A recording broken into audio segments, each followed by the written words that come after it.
Welcome to Pushing Up Lilies. I'm your host, Julie Mattson. Pushing Up Lilies is a weekly true crime podcast with spine-tingling, unusual, and terrifyingly true stories from my perspective as a forensic death investigator and a sexual assault nurse examiner. Do I have some stories for you? Are you ready? Hey guys, I'm back from my trip. So I had a cruise to Europe with my amazing high school friends. I say high school. Many of us have known each other since second grade. I think a couple of the girls have known each other since kindergarten. Some trickled in around fifth grade, seventh grade, but we are forever friends and we travel together. We try to go somewhere every year or every couple of years. Our trips may not be long, but sometimes we'll just go to like Fredericksburg and enjoy the wine country.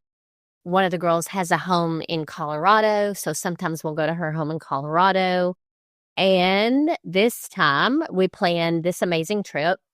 And we started planning about a year and a half ago, but we went on an 11-day cruise on Oceania Cruise Lines, which is like a luxury cruise line. And we flew to London and then we sailed to the Shetland Islands and to Scotland and Norway and then to Iceland. And it was amazing. We had the best time. We did excursions and we went whale watching and we went to the Blue Lagoon in Iceland and we went to Spa Lagoon in Iceland.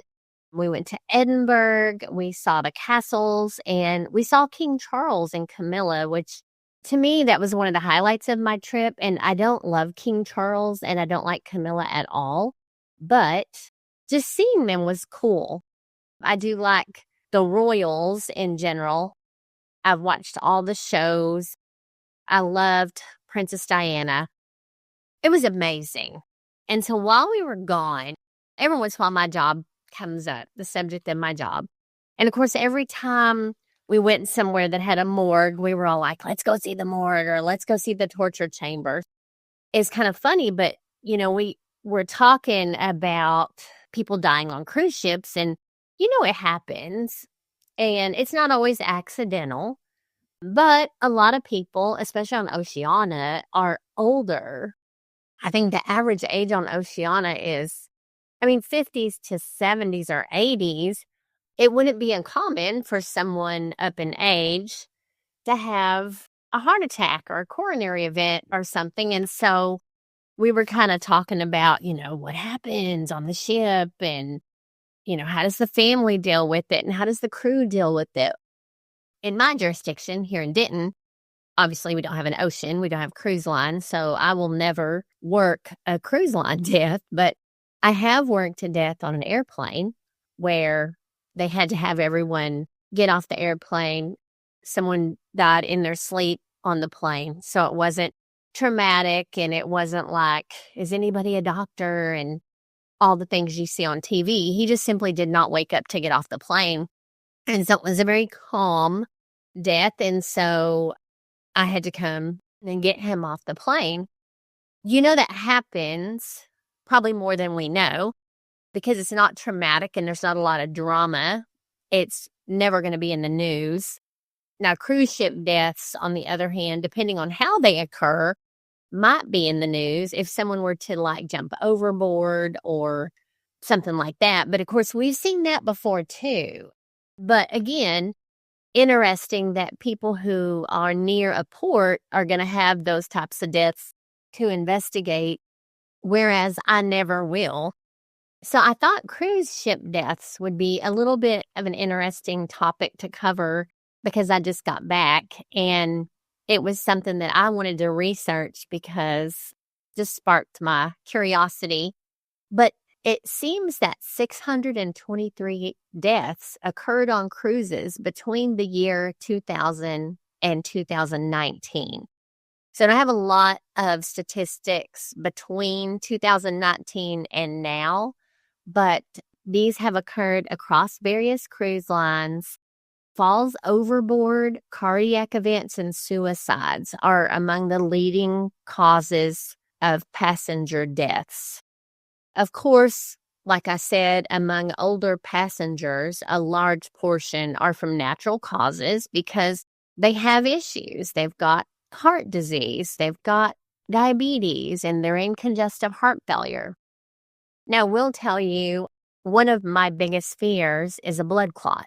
I've seen many, many people die after surgery because of immobility of blood clots, and it'll go straight to their lungs, and they genuinely die fairly quickly.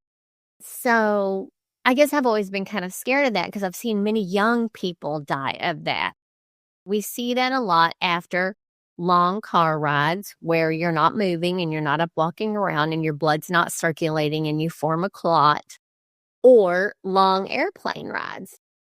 Again, if you're listening, if you've ever had really bad pain in the back of your calf and it's only in one, not two from walking a lot, but it's usually only on one side, then go get it checked out. Like, don't mess around, especially if you've been traveling, if you've been on an airplane for a long time, if you've been in a car for a long time, or especially if you've just had surgery.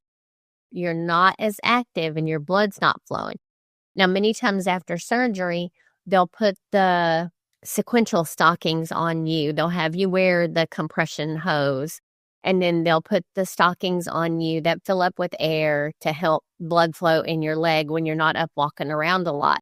Use those. And if you've had surgery and you're having leg pain or shortness of breath, be seen immediately. I've seen a lot of deaths from blood clots post-op, and it's because people don't recognize the signs. Now, there's a history of that in my family. My sister has had one. My dad has had one. So when I have surgery, I tell my anesthesiologist, I have a family history of blood clots. I tell my surgeon, I have a family history of blood clots. And post-op, they will put me on Lovenox injections so that it decreases my risk because there's a history. Pay attention and know your family history when you travel and when you have surgery, and pay attention to those signs.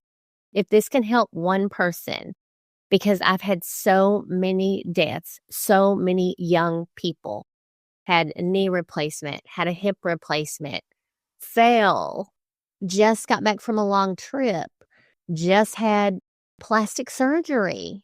I mean, it's not uncommon. So recognize the symptoms. Pain in your lower legs, swelling and redness in the lower legs. And usually, like I said, one. And it can happen in an arm too, but more typically we'll see it in the lower legs. One calf swollen, one calf red, one calf sore, one calf hurts when you walk, hurts when you don't walk. Shortness of breath, go to the hospital. Okay, not off of my soapbox. But anyway, my point to that is when I was on the plane to London, which was a rather long flight, I'm going to say 8 hours, I got up to stand in line for the bathroom, and there was a lady who was probably in her 70s with very swollen ankles. And I looked at her, and she looked miserable. And I said, "Did you bring some compression stockings?" And she said, "No, I left them at home." And being the death investigator that I am, I had 5 pair in my carry-on, y'all. I went to my carry-on. I gave this lovely lady these stockings, and she proceeded to tell me that I was her angel and that she was going to pray for me. And she thanked me over and over and over. And who would have thought? I mean, yeah, you know me. I'm going to carry compression stockings in my bag and enough for everybody. So I did have 5 pair in there. I was going to give them to my friends, but turned out they were too big for me. I put a pair on and they weren't tight enough. So I didn't give them to my friends because I knew they weren't going to fit them either, but they were going to fit this lady. Shoot, could have saved her life, y'all. I strongly encourage that. Compression stockings, if you travel after surgery, just do it. I mean, it's a pain. They're not comfortable. They make your legs itch. They're not attractive, but they are absolutely necessary. Back to cruise ship deaths.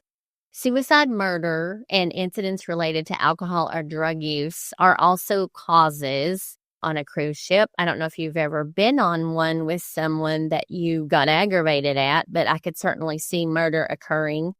You're stuck in a small space with somebody that you're not particularly happy to be with. And so I guess that happens too. Primarily, crew members die of suicides and falls. Now, over 386 people, this sounded astounding to me, have gone overboard from cruise ships between the year 2000 and 2020. Now, going back to a Costa Concordia disaster that happened in 2012, this was a ship. It was an Italian cruise line. It launched on September 2nd of 2005. And on January 13th, 2012, at 21:45, it struck a rock off of the eastern shore of Isola del, pardon me, but I'm not good at pronouncing Giglio. I'm Texan, so forgive me for that if I mispronounced. I never heard of Isola del Giglio, but it resulted in 32 deaths. So it struck a rock. And this was, not a little rock, but obviously. This tore a 174-foot gash on the port side of the hull, which soon flooded the engine room and cut off power from all the engines. As water flooded in the ship leaned and rolled onto the starboard side, lying on a very unsteady, rocky underwater ledge. The evacuation of this ship took over 6 hours. Not supposed to take that long. We'll talk about that a little bit in a bit. There were 3,229 passengers and 1,023 crew members. Like I said, 32 died. Francesco Schettino, the ship's captain, was found guilty of manslaughter. He was also found guilty of causing a maritime accident and abandoning his ship. He was actually sentenced to 16 years in prison, and that was back in 2015. Now, at the vessel's launch, back when it was being christened or whatever they call it, they swing and break a champagne bottle onto the ship. When they swung against the hull, the champagne bottle failed to break, and that's considered a bad omen, apparently. I wasn't aware of this, but a lot of people blame that 2012 sinking on the fact that it had a bad omen. The ship had a bad omen because this champagne bottle didn't break against the hull at the launch when it very first went into service. This ship cost $570 million. It had 1,500 cabins. 505 of them had private balconies. There were 4 swimming pools, 5 jacuzzis, 13 bars, and 5 restaurants. International maritime law actually requires that all passengers be evacuated within 30 minutes of an order to abandon ship. But like I said, this evacuation took over 6 hours. The body of the last missing person, who was a crew member, was actually recovered over 2 years later on November 3rd, 2014. And it's funny because I don't even remember that. I feel like I was old enough at the time to know that that would have been big news. And my parents watched the news all the time, so I feel like I would have heard about it. Events like that are definitely televised. That's a big deal. Ship hits a rock and sinks, and 32 people die after a 6-hour evacuation. And then the last body's not recovered until after 2 years later. Y'all remember the Titanic? And it's bad. I mean, we all think about what can go wrong when we're traveling. But when you're a death investigator and you've seen so many things, sometimes you tend to be a little bit paranoid. I want to think I'm not, but things cross my mind. What's the worst that can happen? It crosses my mind. The Titanic. Y'all remember when the movie came out? I was pregnant with my youngest daughter, who's now 26, if you can believe the movie came out that long ago. And she thought it was hilarious that every time I listened to that soundtrack, I cried like a baby. Of course, I was pregnant and very hormonal, but that movie was so sad. And the saddest part of it is that it was a true story. So the Titanic sunk in 1912, and it resulted in over 1,500. They're estimating at 1,503 deaths. It was the largest ship of its time, and it was on its maiden voyage. Ironically, from Southampton, England, which is where my ship left from, to New York City. Now, we were going to Iceland, but it had a little bit of a different path, thank goodness. That would have really freaked me out. But the ship was thought to be unsinkable. The Titanic sank in the early hours of April 15th, 1912. The wreck was discovered, like they found the wreckage, in 1985. There were approximately 2,224 passengers on board, and this liner carried some of the wealthiest people in the world.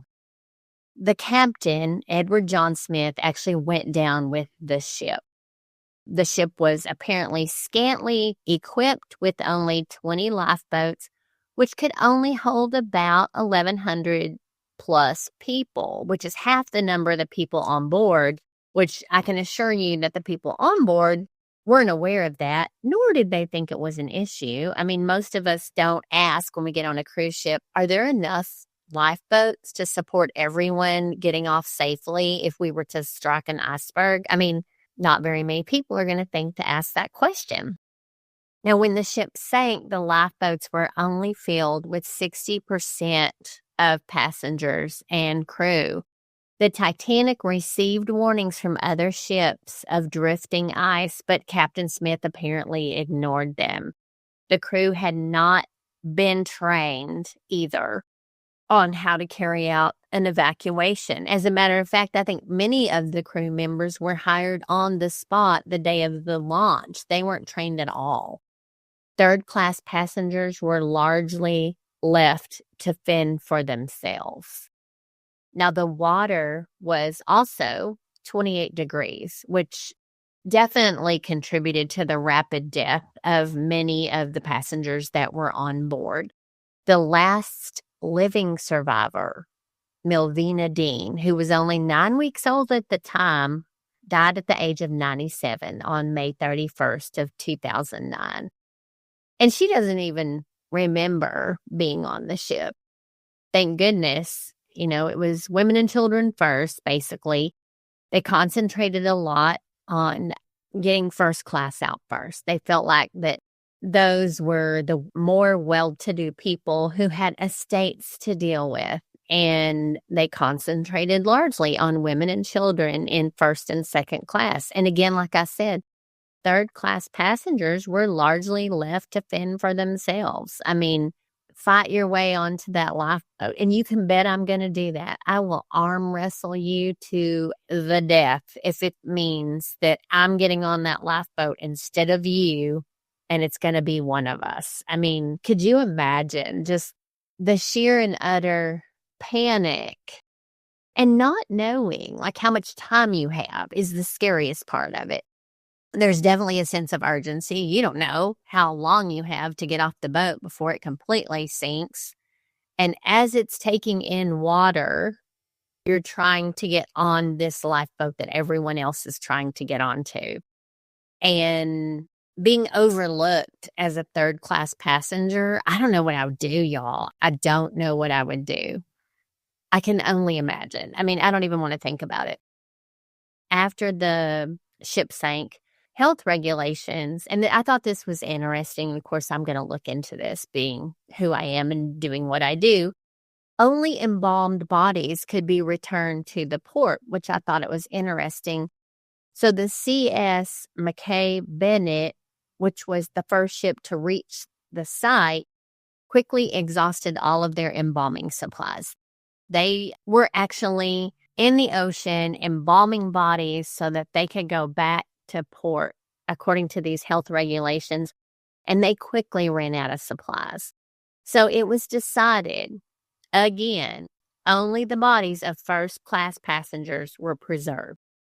I find it interesting that they actually took the time to determine who was a first-class passenger, but only those bodies were preserved. Again, third class, I mean, it's kind of a death sentence for the poor third-class passengers. Third-class passengers were buried at sea. So guess what? You're not going to get on the lifeboat, and you're not going to get embalmed. So you're going to be buried at sea because you're not first class and you're not second class. It doesn't mean that these people didn't still pay a lot for their trip. They just didn't have the money to be in the penthouse. I mean, bodies were numbered as they were brought aboard, and physical characteristics. This is kind of what we would do as death investigators in a mass casualty incident. We would document physical characteristics, clothing, any identifying marks, and any personal effects. And personal effects were removed and placed in a bag and numbered accordingly with the number that the body was given.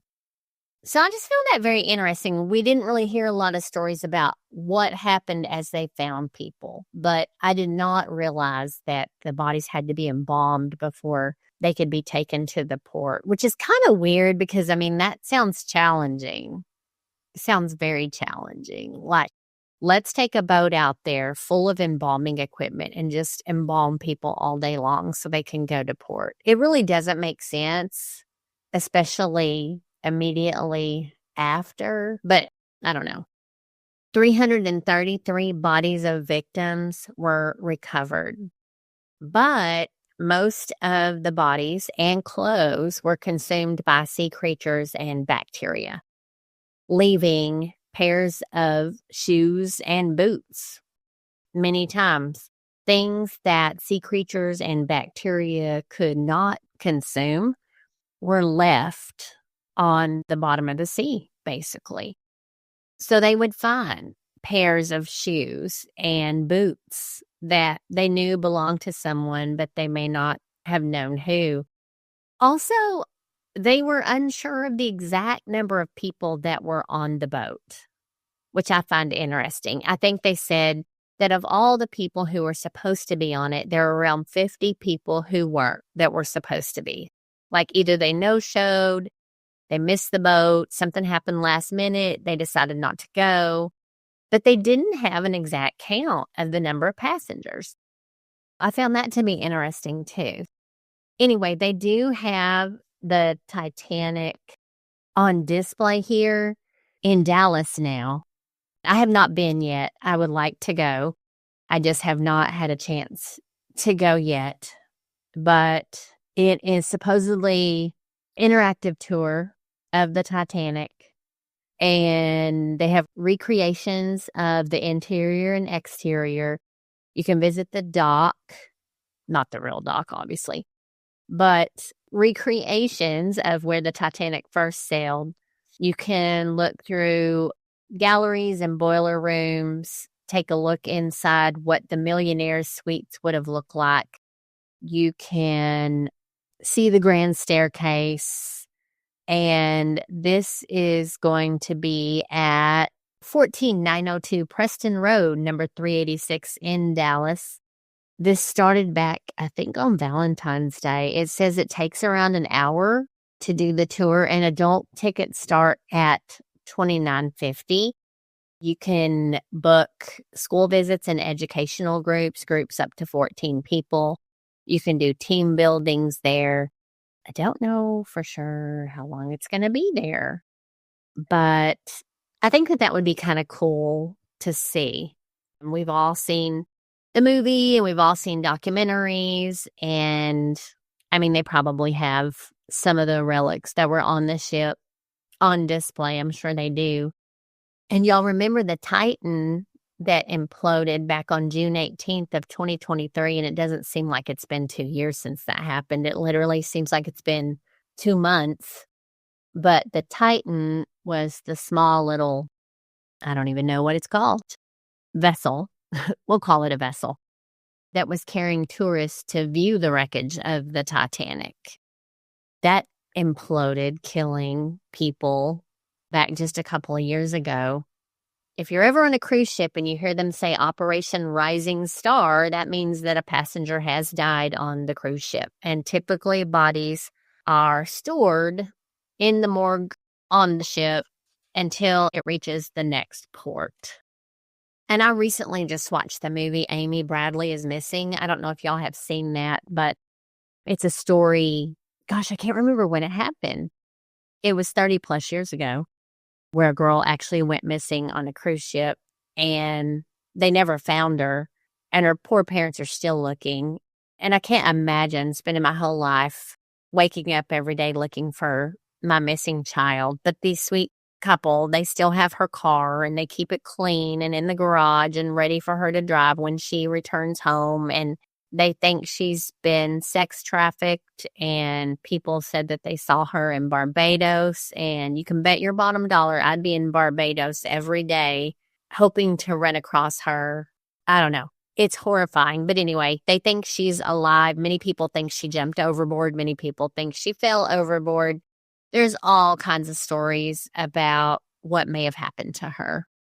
It's called Amy Bradley is Missing, and it's on Netflix now. I actually had watched it before I left on my cruise. No, I didn't. I watched it as soon as I got back. I paid very little attention because I was exhausted.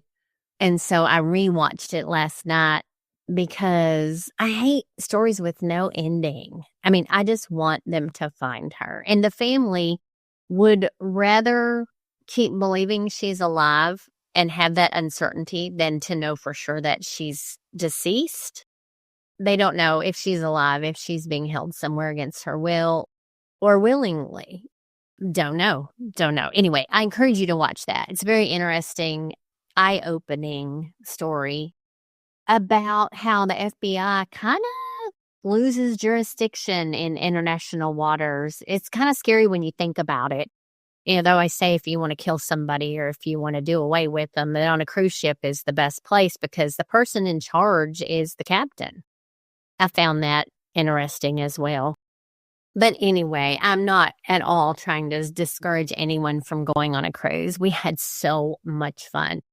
I will say I get seasick. I had everything in my arsenal to prepare myself. I had Finnegan. I had Zofran. I had scopolamine patches to put behind my ear. I had Dramamine. I used my scopolamine patch because we rode the little tender boats from the boat to the shore a couple of times because the water was too rough for us to get close. They're smaller boats and the water was rough. And so I kind of got queasy. So I did put my scopolamine patch on for about 3 days. It messes with my vision and makes my mouth really dry. So I'm not a huge fan, but in desperate times require desperate measures. And so I did put that on. But the last night, for some reason, I took a Finnegan before I went to bed.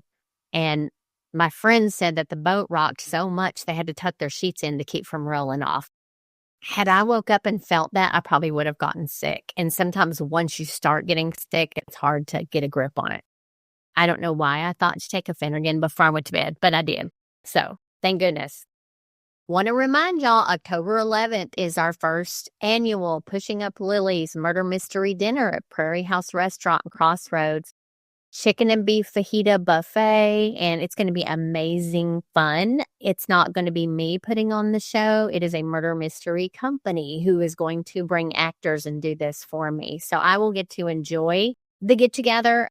I will not be working. I will be getting to visit with everybody. And so I love that because I did not want to be a part of the show. I wanted to be able to actually enjoy the event and not be completely stressed out about whether it's going to come together and all the things. There will be giveaways that night. It is going to be so much fun. There are only a limited number of tickets. I had to allow enough room in the room for the actor to die. So we have limited seating and the tickets are going super fast. I can tell you they're almost gone. If you want to go, log on to, I'm sure you can buy tickets on my website, I'm pretty sure, www.pushinguplilies.com. You can also go to Eventbrite and you can type in murder mystery. You can search Pushing Up Lilies. You can search Crossroads, Texas. It will pull up and you can purchase the tickets on Eventbrite. They do add a little bit of a fee for themselves, but that's the only way to get tickets is to purchase them on Eventbrite. Don't private message me and tell me you're coming. Don't instant messenger me and tell me you're coming. And don't text message me and tell me you're coming. And don't call me and leave me a message to tell me you're coming because I won't get it. You have to buy tickets on Eventbrite. There are only a small number of tickets available. Get them and get them quickly. I am waiting to get some more orders before I mail out that first subscription box, the cereal box. I don't have very many orders. If you want that, I would love, love, love to sell you one. And you can purchase those on my website as well. Pushing Up Lilies is going to be a proud sponsor of the North Texas Overdose Awareness Day, which is going to be on the Square in Denton on August 31st. I will have a booth there. I will have giveaways, and I will be giving away Narcan. Again, I will have special overdose awareness Pushing Up Lilies bags that I'll be giving away. And so I would love to see everyone there. This is a big problem everywhere and a big problem here in North Texas. So anything I can do to help, I love doing. Anyway, I hope y'all have an amazing rest of your week. I'm in the process of moving. We just bought a house, so it has been hectic, and school started again yesterday. So you know how my life is going. It's always this way, y'all. It's always this way. I do it to myself. Anyway, have a great rest of your week. Have a great evening tonight, and I look forward to talking to you next week. Bye, y'all. Thank you so much for joining me today on Pushing Up Lilies. If you like this podcast and would like to share with others, please do me a quick favor and leave a review on Apple Podcast. This helps to make the podcast more visible to the public. Thanks again for spending your time with me, and be sure to visit me at pushinguplilies.com for merchandise and past episodes.